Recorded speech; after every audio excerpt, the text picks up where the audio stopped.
तो दोस्तों स्वागत है आज की एक और न्यू वीडियो में, जिसमें हम आज कांग्रेस और बीजेपी की लड़ाई देखने वाले हैं। मतलब भाई जो न्यूज वाले स्टूडियो में जो भी प्रवक्ताओं के बीच में लड़ाई होती है और यहाँ पर न्यूज वाले को कैसे धर दबोच लिया गया है, भाई मजा जाएगा।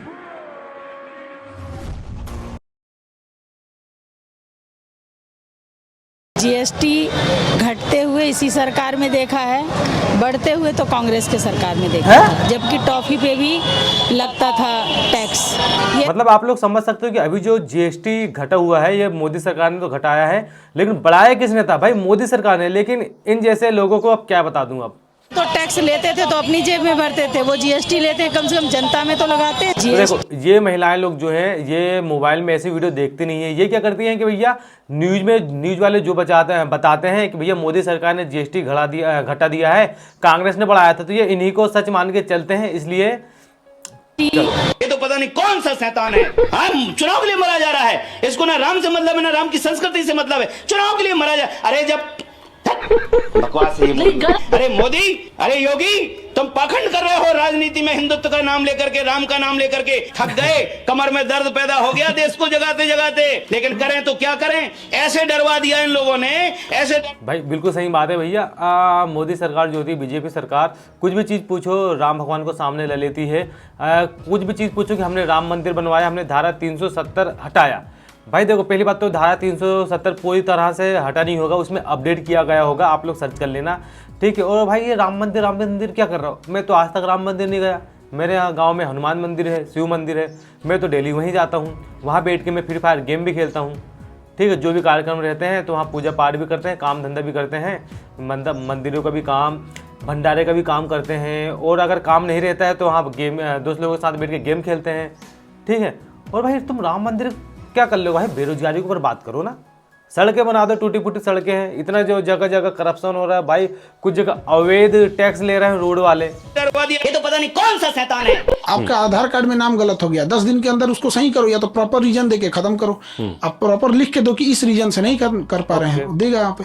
तो आपने क्या किया ना, टाइमिंग नहीं रखा है, जिस वजह से अधिकारी का मन बढ़ा हुआ है। अच्छा तुमको जरूरत है, आप बताते हैं तुमको। अब हो गया वही काम यहाँ पे, जब उसको दिख रहा है कि इस इंसान को 10 दिन के अंदर काम है, लेकिन हम करेंगे ही नहीं। तो कुछ चीजें तो गवर्नमेंट इनिशिएट शुरुआत में ही सही कर सकती है। तो इससे हम लोगों का नुकसान क्या होता है कि मुझे भैया अर्जेंट चाहिए कल, अब कल चाहिए, सामने वाला बोलेगा भाई मेरे पास काम बहुत ज़्यादा है, 10 दिन के बाद ही बनेगा, मतलब 10 दिन लगेंगे बनने में। अब मैं बोलूँगा भैया मेरे को कल चाहिए, पैसा लगेगा 200 रुपये 300 रुपये। साला एक तो आधार कार्ड बनाने के लिए हम लोगों को यहाँ से, हमारे गांव से 20 किलोमीटर दूर जिला जाना पड़ता है, वहाँ पर बनाना पड़ता है, जहाँ जाने और आने में खर्चा 100 रुपये का लग जाता है, और आने जाने का टाइम अलग से बर्बाद। फिर वहाँ जाओ तो वहाँ हमको आधार कार्ड में कुछ भी चीज़ करना है तो सुबह 7 बजे जाना पड़ता है, नंबर लगाना पड़ता है, फिर 10-11 बजे वहाँ के जो लोग आते हैं फिर वो काम करते हैं, फिर नंबर के हिसाब से हम लोग 3-4 बजे आते हैं, मतलब पूरा दिन बर्बाद हो जाता है और काम कुछ भी नहीं होता। इसके बाद फिर सप्ताह बाद कॉल आएगा कि भैया आपका बन गया है, मतलब। लेकिन ये करेगा कौन? मान के चलिए वो 10 दिन में नहीं किया तो आप इसके लिए कोर्ट में जाएंगे, और सबसे ज्यादा चीजें कहाँ अटकी हुई हैं? कोर्ट में। सही बात, कोर्ट तो बोलेगा भाई मैं तुम्हारे इतने आमूली मामूली चीज़ों के लिए बैठा हुआ हूँ क्या? यहाँ पर जो बड़े बड़े केस आते हैं मैं उनका सुलह करूँगा, या आमूली मामूली आधार कार्ड के लिए क्या के लिए बैठूंगा? तो बोलेंगे तुम उधर बनवा लो, और थोड़ा सा उनको आदेश दे देंगे कि भैया जल्दी बनाओ, खत्म कहानी। तुम्हारा इधर का भी टाइम बर्बाद, कोर्ट का भी टाइम बर्बाद, और हो सकता है तारीख पे तारीख मिल जाए तो और मोदी। अच्छा आपको कभी ये विचार आया कि चलो मेड पर हम बाढ़ करते हैं, पड़ोस वाला घुस न जाए, वो भी बाढ़ करता है, और 1.5-2 मीटर जमीन हमारी खराब हो जाती।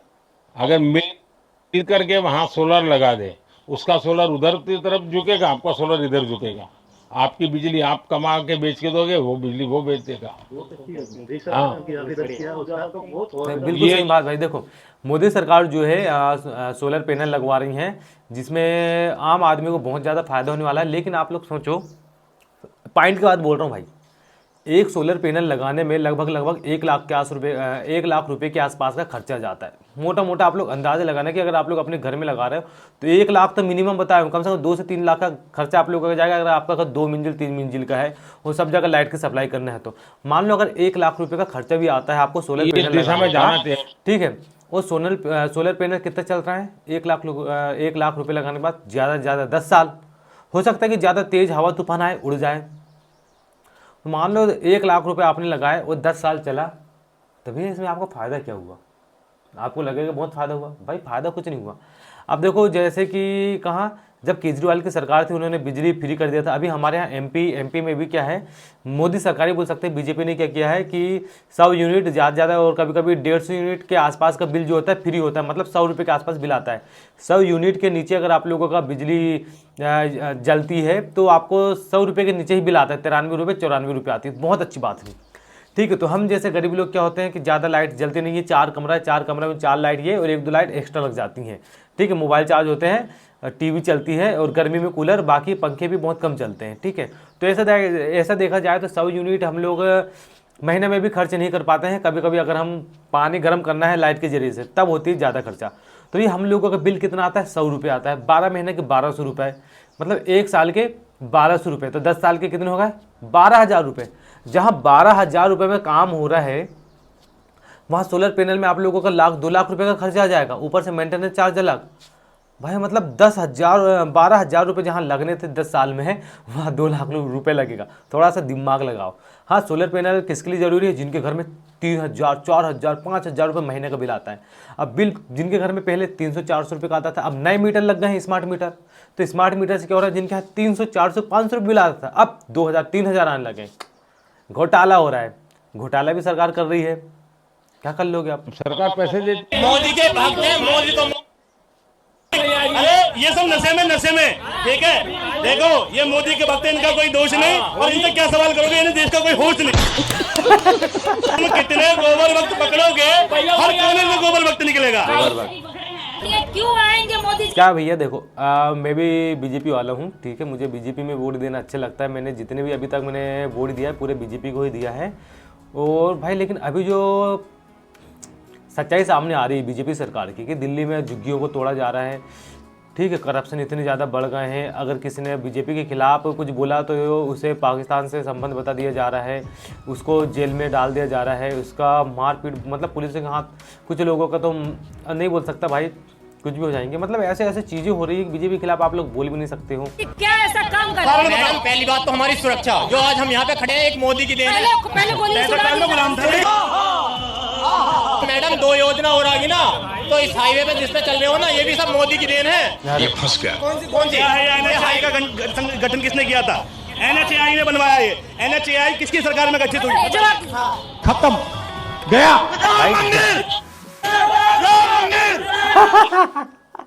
देखे ना, राम मंदिर की बात आ गई, राम मंदिर भाई। मतलब जो भी बीजेपी की तरफ से बोलता है और उनको कुछ भी बोलते नहीं आता ना, बस एक ही मुद्दा, धारा 370 किसने हटाया, 371 किसने हटाया, जो भी चीज़ है। हाँ भाई है क्या ये, और इससे हमको फायदा क्यों हो रहा है? जम्मू कश्मीर वाले के लिए था, जम्मू कश्मीर वाले को फायदा होगा। राम मंदिर जो बना है वहाँ पर जो गरीब लोग रहते होंगे उनके घर को तोड़ा गया है, क्योंकि ये जगह चाहिए। कितने रुपए मिले होंगे हमको नहीं पता, इसके बारे में हम जानकारी भी नहीं ले सकते, बोलेंगे कुछ बोल भी नहीं सकते, बुलडोजर चल जाता है। वास्तविक में जो पप्पू है वो नरेंद्र मोदी है। रुको जरा, तो नाली से जो गैस निकाल दे वो पप्पू नहीं तो और क्या है। पहले ये देखो, पापा जी के गंदी नालियों पे वहाँ गैस भी निकलता है। छोटी सी बर्तन को उल्टा करके उसमें छेद करके पाइप डाल दी, और जो गटर से गैस निकलता था वो पाइपलाइन से उसके अपने चाय के ठेले में ले गए। यही नहीं, अभी और सुनिए भाई। मतलब आप लोग समझ सकते हो, हमारे माननीय प्रधानमंत्री जी इतने ज़्यादा मल्टी टैलेंटेड हैं कि जब वो चाय की दुकान चलाते थे, चाय बेचा करते थे, तो भैया नाली गंदी नाली, उसमें से गैस निकाल के, गैस से आग जला करके चाय बनाते थे। मतलब इतना गंदा गैस से आग जला के चाय बना रहे हैं। यहाँ पर टैलेंट, कौन से टैलेंट पता जब बादल होता है तो रडार नहीं पकड़ता है, पप्पू नहीं तो और क्या है। क्या बात कर रहे हैं? पूरा मैंने कहा मैं आम नॉट पर्सनली जो सारे विज्ञान को जानता हूँ, लेकिन मैंने कहा इतने क्राउड है, बारिश हो रही है, तो एक बेनिफिट है कि हम राडार से बच सकते हैं। ये लड़का देश IQ जो हमारा भैया अभी तक तो सबसे ज़्यादा रोस्ट मेम को ही किया जा रहा है, ठीक है, रेखा गुप्ता जी को, क्योंकि बहुत ही ज़्यादा कारनामा हो रहे हैं, पूरी झुग्गी झोपड़ी हटाई जा रही है। और अभी जो केजरीवाल ने बहुत सारे काम अच्छे किए थे ना, उनको भी तोड़ा फोड़ा जा रहा है। एक रील आई थी मेरे पास, दिखा दूंगा मैं अभी आगे। AIQ है, उसको हम AQI, क्या बोला तूने? AIQ जो हमारा AIQ है उसको हम AQI।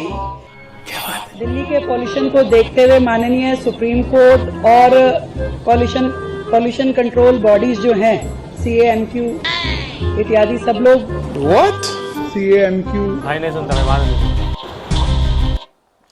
जिन मंदिरों को कोसते हैं INDI वाले, वो आंख पकड़कर देख लो, महाराष्ट्र में बाढ़ से राहत के लिए। ओके। सिद्धि विनायक मंदिर देंगे 10 करोड़, गजानंद महाराज मंदिर देंगे 1 करोड़, मतलब 1 करोड़ 11 लाख जो भी। तुलजा भवानी मंदिर देंगे 1 करोड़, विठल रुक्मणी मंदिर देंगे 1 करोड़। मतलब भाई मंदिर इतने ज़्यादा पैसे दे रहे हैं, अच्छी बात है भाई। बड़ी खबर आ रही है रांची। बताइए अभी जी, आप एंकर होने के नाते बताइए, 144 साल पहले 1881 सन था, क्या 1881 में कुंभ हुआ था? सुधांशु जी बता दें। अंग्रेजों ने 1855 में कुंभ पे रोक लगा दी थी, और फिर उस 1855 के बाद कुंभ 1925 में हुआ। 1855 और 1925 के बीच में कोई कुंभ हुआ ही नहीं। तो 144 साल का ये मेथड ये कहां से आया है?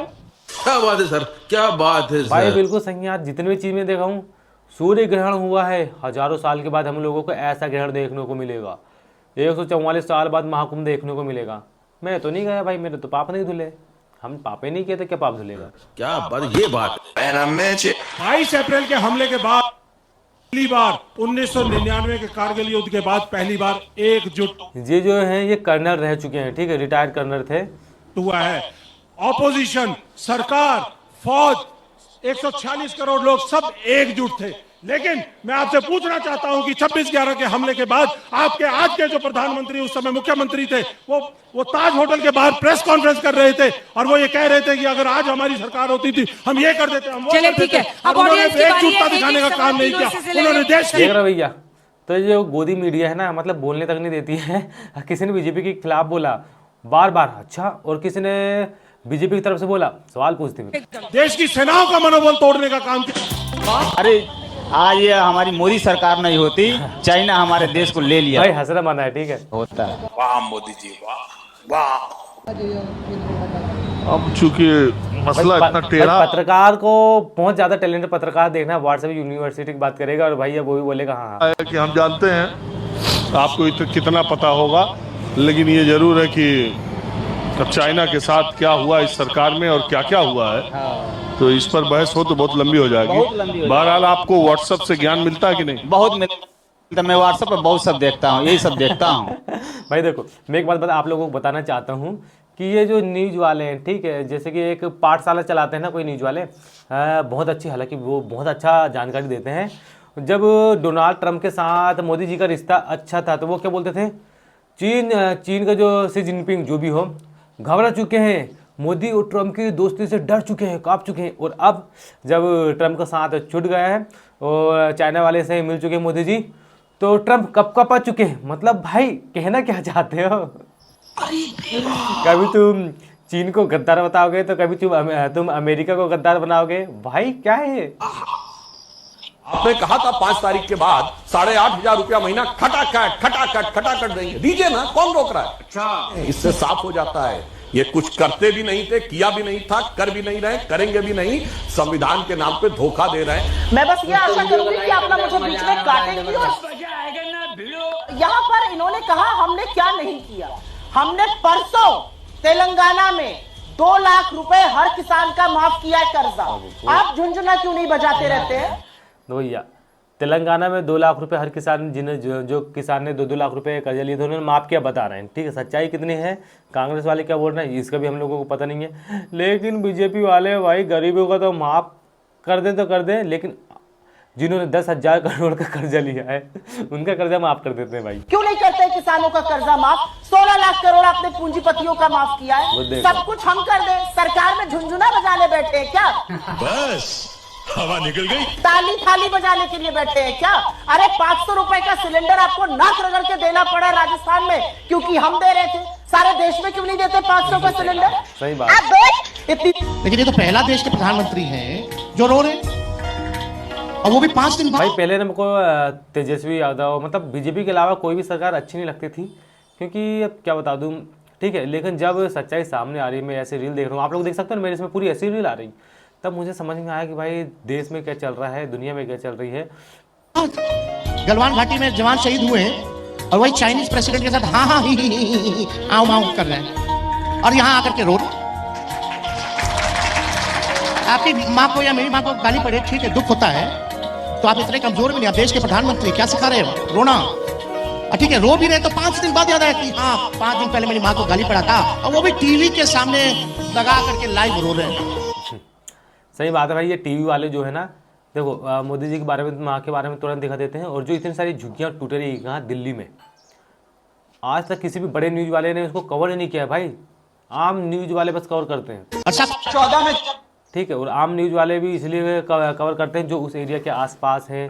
ठीक है, उनसे क्या होता है, थोड़े वीडियो में व्यूज आ जाएंगे तो उनकी थोड़ी बहुत इनकम हो जाएगी। ठीक है, और देश के लोगों को पता भी चल जाए कि वाकई में हो क्या रहा है। तो चलो ठीक है, पता भी चल रहा है। जब ये सरकार बनी थी तो पेट्रोल 55 रुपए प्रति लीटर पे बिकता था, आज पेट्रोल 100 रुपए प्रति लीटर पे बिकता है। डीजल 45 लीटर पे बिकता था, 45 रुपए प्रति लीटर, वो डीजल आज 90 रुपए प्रति लीटर पे बिक रहा है सर। एक गैस का सिलेंडर 400 रुपए का मिलता था बाजार में 2014 में जब इनकी सरकार आई थी, आज वो गैस का सिलेंडर 1100 रुपए का हो गया सर, 1100 रुपए का। दूध 1 लीटर 36 रुपए का मिलता था, दूध आज 60 रुपए प्रति लीटर हो गया है। और सर सीएनजी 40 रुपए प्रति यूनिट प्रति केजी मिला करती थी, आज वो सीएनजी 80 रुपए प्रति यूनिट मिलती है सर। तो भैया महंगाई 2 3 गुनी बढ़ चुकी है। और अपना सोना का रेट पता चल रहा है 1 लाख सुपर। बड़े देश के प्रधानमंत्री का स्तर तो इतना गिर गया है कि शौचालय के बाहर इनकी तस्वीर लगी है, लेकिन किसी भी यूनिवर्सिटी और कॉलेज के बाहर इनकी तस्वीर नहीं लगी। ये बड़ी अच्छी बात है यार। हिंदू हूँ भाई, देखो भाई सही बात है, लेकिन भाई हमारे यहाँ के स्कूल के नाम चेंज हो रहा है, पीएम श्री रखा जा रहा है। पूरे स्कूल के नाम चेंज हो गए। गवर्नमेंट, पहले government high secondary school Bhoma हुआ करता था। ठीक है, गवर्नमेंट हाई सेकेंडरी स्कूल हुआ करता था, अब पीएम श्री हो रहा है, PM Shri high secondary school. Modi का भक्त नहीं हूँ, ब्राह्मण हूँ, मोदी का भक्त नहीं हूँ। गजब बेइज्जती है। एक शायरी कहना चाहता हूँ, मुगलों ने लूटा तो ताजमहल बना दिया, मुगलों ने लूटा तो ताजमहल बना दिया, अंग्रेजों ने लूटा तो रेलवे बिछा दिया, मोदी ने लूटा तो शौचालय बना दिया, और पूरी भाजपा ने लूटा तो हमें भिखारी बना दिया। बात सही है। नरेंद्र मोदी एयरफोर्स के जनरल से कहते हैं, देखो देखो आज बादल हैं, अगर हमारे हवाई जहाज जाएंगे तो रेडार नहीं देख पाएगा उनको। मैंने कहा इतने क्राउड है, बारिश हो रही है, तो एक बेनिफिट है कि हम राडार से बच सकते हैं। अच्छा, ये वीडियो शायद तब की रही होगी जब पाकिस्तान पर हमला हुआ था ना, रात के 3 बजे, 2 बजे, 12 बजे, जो भी हुआ, 2-3 बजे, तब की होगी शायद। मोदी जी का इतना बखान किया, हमने सुना उसको। अरविंद केजरीवाल ने बिजली फ्री दिया, पानी फ्री दिया, शिक्षा फ्री दिया, इलाज फ्री दिया, सस्ता पेट्रोल डीजल दिया, चिल्लाने लगे सुनते ही। अपन को कांग्रेस बीजेपी से लेना देना नहीं, अपन को लेना देना है कि भैया तुम काम अच्छा करो, शिक्षा फ्री कर दो। तो यहाँ तो यूपी में तो 80,000 स्कूल बंद हो गए बोलते हैं, 80,000 स्कूल, और जो टीचर पढ़ाने वाले थे उनका क्या हाल हुआ होगा। ठीक है, केजरीवाल ने बिजली फ्री दिया था, बस में आना जाना फ्री कर दिया था महिलाओं के लिए। तुम भी कर दो ना भाई, तुम तो झुग्गियों को तोड़ रहे हो भाई, गरीब लोगों के घरों को तोड़ रहे हैं। बुलडोजर आज तक किसी भी सरकार ने नहीं चलाया, तुमने बुलडोजर चला दिया। घर हमारे नाम पर रजिस्टर होने के बाद भी तुम बुलडोजर चला रहे हो कि भैया तुमने अवैध कब्जा किया है, बता रहे हैं लोग। ठीक है, ऐसे लोगों का कहना है। अपन को सच्चाई ज़्यादा पता नहीं है, अपनी वीडियो देख रहे हैं इसलिए अपन बता सकते हैं, रिएक्शन बस करना पता। मानवर, ये मुद्दा है कि आपका ध्यान देश में डीजल कैसे सस्ता हो, पेट्रोल कैसे सस्ता हो, इस पे नहीं है। आपका ध्यान तो देश भर में झगड़ा कराने, आपका ध्यान अपने दोस्त अडानी को हजारों करोड़ का मुनाफा पहुंचाने में है। सर, इन्होंने यहाँ पर पीछे से कमेंट किया, आपने सुना? नहीं, मैंने आपने सुना सर? आपको सुन रहा हूँ। आपने सुना? आपको सुन रहा हूँ। करप्शन पे तो बोलने लग जाऊंगा तो अडानी को तो लेकर बैठे हुए। आप 2200 करोड़ रुपए की रिश्वत खिलाई अडानी ने। 2200 करोड़ रुपए, 2200 करोड़ रुपए, करोड़ रुपए की रिश्वत। इतना पैसा अगर मेरे पास हो जाए, इतना पैसा नहीं, इतना रुपया अगर मेरे पास हो जाए ना, मैं पूरे जिला का सबसे अमीर आदमी बन जाऊंगा। राम मंदिर तो नहीं आए, बाबर की कब्र के ऊपर 1900। भाई मुझे समझ नहीं आता है, सुधांशु जी जो हमेशा राम मंदिर, धारा 370, इसकी बात क्यों करते हैं भाई? इससे लेना देना क्या है भारत का? भाई समझ, मंदिर बना दिए, चलो हो गया, बात खत्म करो ना। अभी एक वीडियो आई थी हमारे यहाँ के मुख्यमंत्री जी की, ठीक है, यादव जी की। तो अभी जो बच्चे मरे हैं, ठीक है, कफ सिरप से या कुछ से, तो उन्होंने बोला वो कल की बात थी, आज की बात करो ना, आज जो हम प्लान बनाएंगे उसी बात करो। तो भाई तुमने राम मंदिर तो कब से बनवा दिए हो, ठीक है, बार बार उसी का जिक्र करके तुमको मिलता क्या है? तो इनके पास मुद्दे ही नहीं है भाई देश के लिए। बस ये बस हिस्ट्री खोलेंगे। इन्होंने 61 में क्या किया, 70 में क्या किया, 80 में क्या किया, 90 में क्या किया, 2004-5 में क्या किया। भाई अभी की बात करो ना, करंट में तुम क्या कर रहे हो वो बताओ। जो कांग्रेस ने बनाई थी, बीजेपी वाले उनका उद्घाटन करते हैं, फिर से बोलते हैं हमने बनाया। बाबर की कब्र पे मनमोहन सिंह के साथ ये गए राहुल गांधी 2005 में। बिना न्योता लपके बिरयानी और सिवई खाने गए हमारे देश के प्रधानमंत्री लाहौर, क्यों गए? पहली बॉल में 6। बिना न्योते के ISI को पहली बार हिंदुस्तान की सरजमी पठानकोट में किसने बुलाया? आपकी सरकार, आपके प्रधानमंत्री ने। कह दो कि ये झूठ है। असलियत ये है अडवाणी जी पाकिस्तान गए, क्यों गए शिरकत करने, क्यों गए सिर झुकाने? नहीं माँ, ये सच नहीं है। उस जिन्ना के सामने जिसने यहाँ पर हिंदुस्तान पाकिस्तान का बंटवारा किया। भाई मुझे समझ में नहीं आता, तुम ये हिस्ट्री खोलने के लिए यहाँ बैठते हो या देश के बारे में बात करने के लिए बैठते हो? भाई बात अब हिस्ट्री को बताकर तुम क्या करोगे? तुम काम सुनाओ ना यार कि अभी हमारा ये काम चल रहा है, हम ये काम करने वाले हैं। जो स्मार्ट सिटी बननी थी हाँ 2022 तक, वो तो बनी नहीं, मतलब 20% काम हुआ। मैंने एक वीडियो देखा था। भाई तुम काम करो, बस खत्म कहानी। कहाँ अब जैसे अभी केजरीवाल जी जेल गए तो आपने बोला कांग्रेस ने लड्डू बांटे, तो आप यही टैक्टिक्स का यूज करके क्या बार बार हमको मुद्दों से भटकाते रहेंगे? सही बात है, मुद्दों में जैसे आपने वोट चोरी के मुद्दों से भटकाया, ये बिल लाके, और SIR के मुद्दे से भी भटका ही रहे हैं। वाह दीदी, वाह दीदी। क्योंकि यही टैक्टिक्स लग रहे हैं हमको। तो क्या भटका रहे हैं? असल मुद्दों से वोट चोरी की बात वो कर रहे हैं। बोल मैं कठोर शब्दों का प्रयोग नहीं करता हूं। जो वोट के लुटेरे थे, जिनके दौर में बिहार में वोट लूटे जाते थे, बूथ कैप्चरिंग होती थी, अच्छा, गोलियां चलती थी, हिंसा होती थी, कट्टे चलते थे, बम फटते थे, और वही लोग बिहार में क्या होता था क्या? और मैं याद दिलाऊं, यहाँ पे वोट चोरी के बारे में बोला गया और ये हिस्ट्री खोल रहे हैं। हिस्ट्री में किसको क्या पता क्या हुआ, कुछ भी बाकी जा रहे हैं। मैं चाहता हूं, बाकी तो छोड़िए, राजीव गांधी जी का आखिरी चुनाव बच्चों को नहीं याद होगा। वो देखो लोग, हाँ हम जैसे लोग यहाँ पैदा नहीं हुए तो राहुल गांधी जी का आखिरी चुनाव दिखा रहा। भाई उससे हमको लेना देना क्या है? भाई उनने जो किया तो किया, अगर वो चोर है तो तुम सवा चोर बनोगे क्या? 1991 उनकी मृत्यु से पहले पोलिंग हो गई थी, उनके लिए बूथ कैप्चरिंग की गई थी। अच्छा। और जिसमें 21 लोगों पे नामजद FIR दर्ज हुई थी। अखिलेश सिंह जी को पता होगा, संजय सिंह के पेट में गोली लगी थी। उस समय चंद्रशेखर जी की पार्टी में थे, इस समय हमारी पार्टी में। क्या बात करने चाहते हैं? फंस गया सीएम। मेरा सवाल सुधांशु सर से है कि जब आपसे वोट चोरी के बारे में पूछा गया तो आपने कोई जस्टिफाई आंसर नहीं दिया यस और नो में। आपने कहा कि कांग्रेस ने भी तो वोट चोरी की थी। इसका मतलब ये तो नहीं होता ना कि किसी चोर ने 10 रुपए की चोरी की और किसी ने 100 रुपए की चोरी की, तो कि मैंने छोटी चोरी की है और इसने 100 रुपए की चोरी की है तो इस पे इल्जाम लगना चाहिए, मुझ पे नहीं लगना चाहिए। और सर मैं एक बात और कहना चाहूंगा कि कोई भी पार्टी देश से बड़ी नहीं होती है। बात तो सही है कि आप अपना इल्जाम किसी और पार्टी पे नहीं डाल सकते कि उसने भी तो भाई बिल्कुल भाई, इनके भाषण से ये लगा, इन्होंने जो इल्जाम डाला है ना राजीव गांधी के ऊपर किया था कि मैं कर रहा हूं तो ये गलत नहीं है, मैंने कम किया है। मैं चैलेंज करके पूछ रहा हूं, मैंने कब कहा कि इन्होंने किया और हमने सही किया? बताइए। कम से कम स्वीकार लो, आप भी साथ दो। तो चलो गाइस, वीडियो अच्छी लगे तो वीडियो को लाइक करके चैनल को सब्सक्राइब कर दीजिए। और ऐसे ही वीडियो देखने के लिए भैया मैं बहुत सारी वीडियो अपलोड है, जाके देखो, बड़ा मजा आएगा आप लोगों को। देश दुनिया की खबरें भी मिलेगी और सच्चाई के बारे में पता चलेगा। तो लाइक सब्सक्राइब जरूर कर देना।